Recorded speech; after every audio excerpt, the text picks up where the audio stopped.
गुरुदेव आप बतलाइए, अयोध्या में सब प्रकार से कुशल तो है और पिताश्री नजर नहीं आ रहे हैं, वे कुशल तो है।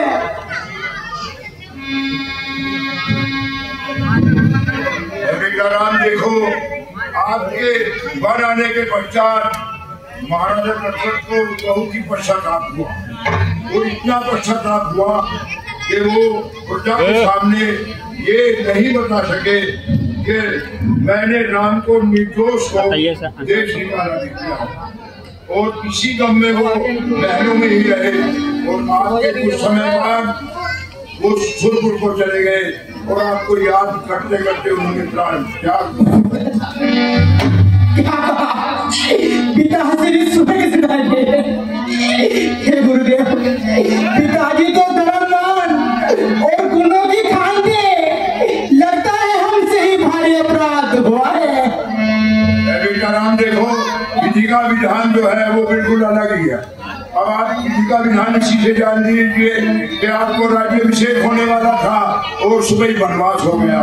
महाराजा दशरथ चक्रवर्ती सम्राट के, लेकिन कुछ दिनों बाद उनका मरण हो गया। इसलिए विधाता के विधान को कोई जान नहीं सकता। इसलिए अपने मन से सोच का त्यागन करो और अपने पिता के आज्ञा के अनुसार उनका बताया हुआ कार्य करो। हे गुरुदेव, जो पुत्र अपने माता पिता के चरणों का अनुरागी होता है वे बड़भागी होता है। गुरुदेव, जो पुत्र अपने माता पिता के चरणों का पोषण करता है, ऐसा पुत्र भी संसार में दुर्लभ होता है। कहि भरत सुनि कहा सकीने, फल जग जीवन अभिमति दीने। हे गुरुदेव, और यही धर्म मैंने सरलता से प्राप्त किया है। अब यदि त्याग करता हूँ तो तीनों लोगों में अपेक्षा जाएगा, और सत्य के समान दूसरा धर्म नहीं है, ऐसा वेद और पुराण कहते हैं। कहि पितु किया वेदी जसि वरनी, वर्षों का वनवास और पिताश्री की आज्ञा का पालन करके शीघ्र ही अयोध्या को लौट आऊंगा। कहि भरत सुनि कहा जो कीने, फल जग जीवन अभिमति दीने। और भरत जी तो सरल स्वभाव के हैं और मुझे हृदय से अधिक प्रिय है। कानन करो जन्म भरि वासु, इते अधिक ने मोरी सुपासु। भैया, मैं आपसे बार बार विनती करता हूँ, मैं वनों में चल करके आपकी जगह माँ का राज करूंगा, आप चल करके अयोध्या का राज कीजिए। भैया, आप मुझसे बड़े हो, बड़ों का ही कर्तव्य है कि राज्य पर उन्हीं का अधिकार होता है। भैया, आप राज्य का ही सम्मान पाना चाहिए। हे भैया भरत, परंतु पिताश्री ने वनों का राज्य मुझे दिया है, अब मैं किस कारण से त्याग करूं गुरुदेव, अब आप ही बताइए।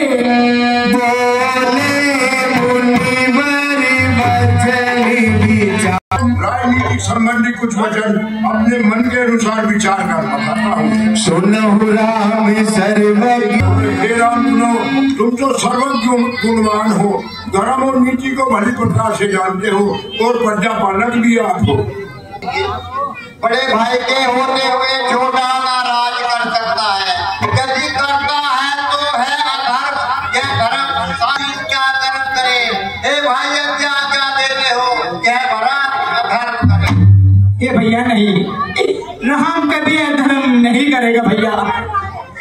हे गुरुदेव, पिताजी ने मुझे वन चलते समय कहा था, हे राम, तू 14 वर्षों तक वनों में रहना।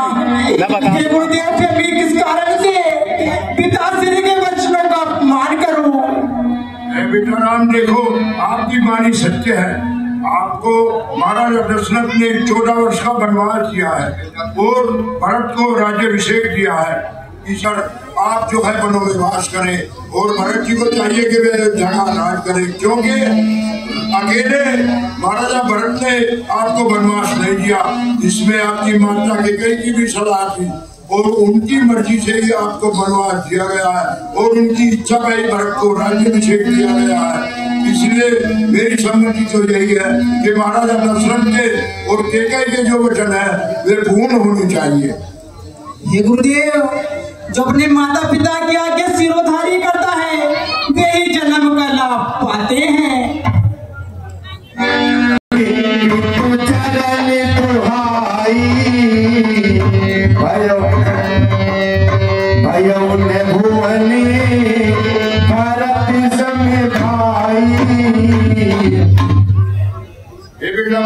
ये बेटा राम देखो, भरत जैसा भाई इस संसार में नहीं है, क्योंकि वो सारी सेना, सारा लाव लश्कर और सारा खजाना लेकर आपके पास आया है और आपको राज्य करने के लिए समर्पित कर रहे हैं। इसलिए उनकी बात को भी आपको रखना चाहिए। जे गुरुपति अंबुज अनुरागी, ते लोग हुए लहु बड़ी भागी। जो गुरु के चरणों के अनुरागी होते हैं वे बड़े भाग्यशाली होते हैं, ये जो शास्त्र ऐसा कहते हैं। राउर जा परियसि अनुरागा, को कही सके भरत करी भागा। ये गुरुदेव देखिए, जिस राजा के राज्य में प्रजा दुखी होती है वह राजा किसी भी प्रकार का सुख प्राप्त नहीं कर सकता। इसलिए है भैया, अब आप अयोध्या को लौट जाइए।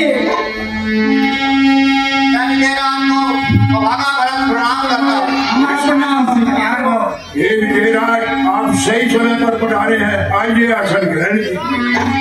को प्रणाम करता हूँ। आनंद रहो, कल्याण हो।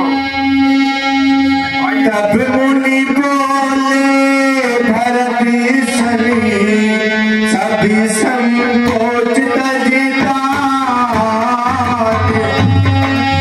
कृपा सिंधु प्रिय बंधु सनी, कहु हृदय की बात।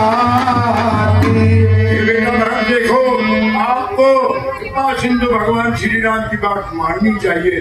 जो ये कह रहे हैं आपको इनकी आज्ञा का पालन करना चाहिए, क्योंकि ये बड़े हैं और इनकी आज्ञा का पालन करना आपका धर्म है। इसलिए इनकी बात जो इन्होंने बताई है उस पर ध्यान दीजिए और उस कार्य को कीजिए। गुरुदेव, आप कह तो सकते रहे हो, परंतु क्या ये उचित है? मैं जानो निजिनाथ सुभाऊ, अपराधी हूँ पर को मैं गाऊं। मैं अपराधी हूँ, मैं अपने भैया का सुभाव जानता हूँ, पर ये कभी मेरा अपराध नहीं माने। मुँह पर कृपा स्नेह विषेखी, खेलत गुण सिक बहु नहीं देखी। क्योंकि खेल में भी कभी उन्होंने मुझे हार नहीं मानी है।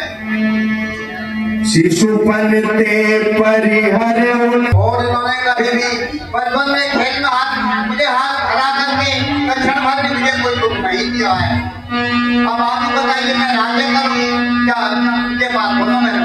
मैं प्रभु कृपारी दीजिए जो ही पारे उकेली जिताय।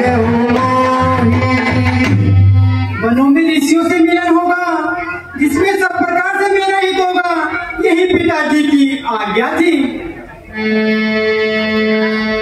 भूपति मरण प्रेम प्रणरा। ये गुरुदेव देखिए, धर्म से वीरती, वीरती से योग और योग से ज्ञान और ज्ञान से मोक्ष प्राप्त होता है, ऐसा वेद और पुराण कहते हैं। देखिल जाहि विकल महतारी, जरहि तुसे दुख पुर नरी नारी।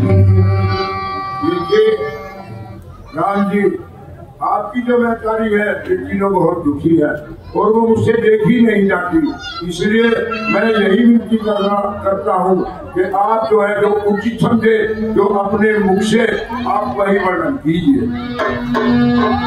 मैं ही सब रथी कर मूला, सो सुन समुझ सहु सब सूला। मैं ही एक बात करूं, इसलिए मैं तुमको क्या कर रहा हूँ। आप बताइए तो आप सोच करके भैया का मुझे बताइए। आप और मेरा दोनों ही हमारे पूजनीय है और यहाँ पर उपस्थित है। आप जैसा उचित समझेंगे हम सब वैसा ही करेंगे। विजयराज, आप सही समय पर पधारे हैं और इस समय जो सभा चल रही है उसमें यही विचार चल रहा है कि महाराज दशरथ के वचनों को किस प्रकार से पूर्ण किया जाए। जो वचन महाराज दशरथ ने अपने पुत्र को दिए हैं उन्हें वनवास दिया है और उन्हीं वचनों के कारण उन्होंने अपने प्राण त्याग दिए हैं। इसलिए मैं आपसे राय लेना चाहता हूँ कि इसमें आपकी क्या सम्मति है।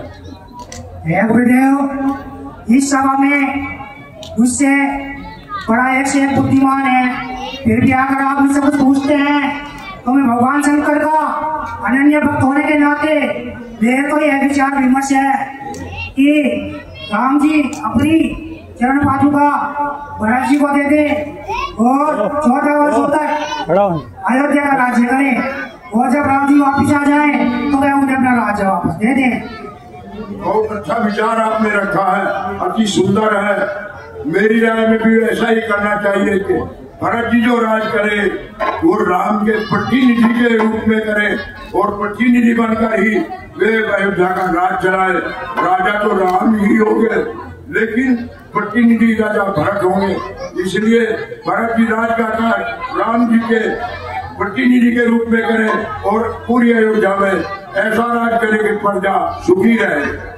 भैया भरत देखिए, मैं 14 वर्षों का वनवास पूरा करके और पिताश्री के वचनों का पालन करके शीघ्र अयोध्या को लौट आऊंगा।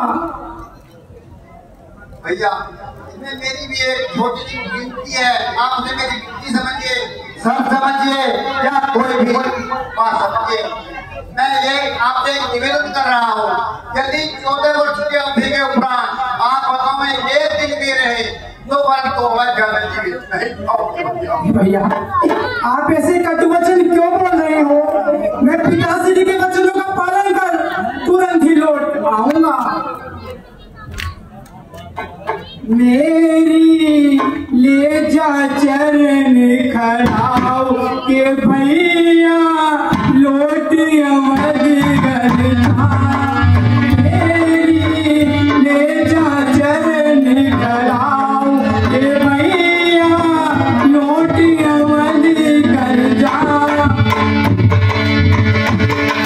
मेरी ले जा चरण खड़ाओ ओ भैया लौट अवध घर जा।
भैया